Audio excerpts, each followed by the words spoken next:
Hello everyone, good morning. My name is nwngtang. Welcome back to my channel. So, लोगोफोर आङो दिनैहाय नोंथांमोननिसिम मोनसे भिडिअ लानानै फैदों।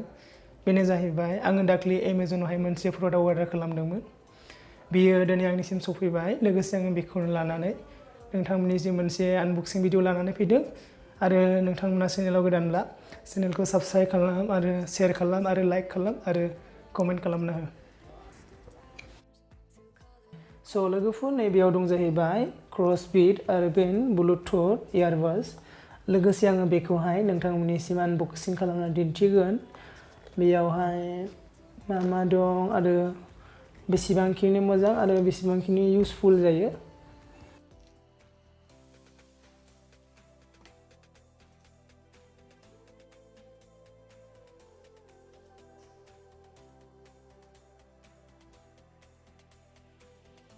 दायो आङो कलटपखौ खुलिना नायसिगोन।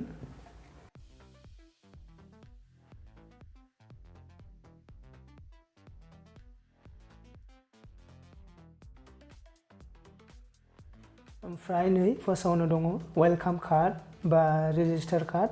माने बेयावहाय रेजिस्टार खालामोब्ला माने माखासे दिनफोरनि थाखाय वारेन्टि मोननो हागोन आरो। नै ओमफ्राय बिनि भिउआ माने फिसा मोनो आरोना।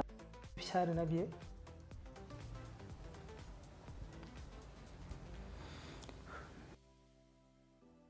Earbuds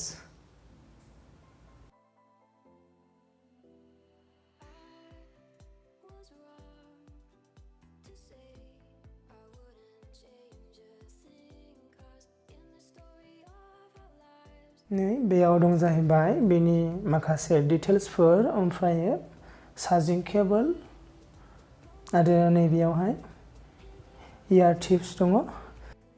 लोगोफोर भिडिअआ बेखिनियानोसै। लोगोसे नोंथांमोनाबो सोरबाफोर बे प्रडाक्टखौ अर्डार खालामनो गोसोब्ला आं बेनि लिंकखौ भिडिअनि डिसक्रिपसनाव होनो हागोन। नोंथांमोना बेयाव थांनानै बेखौहाय अर्डार खालामनो हागोन बा बाय खालामनो हागोन।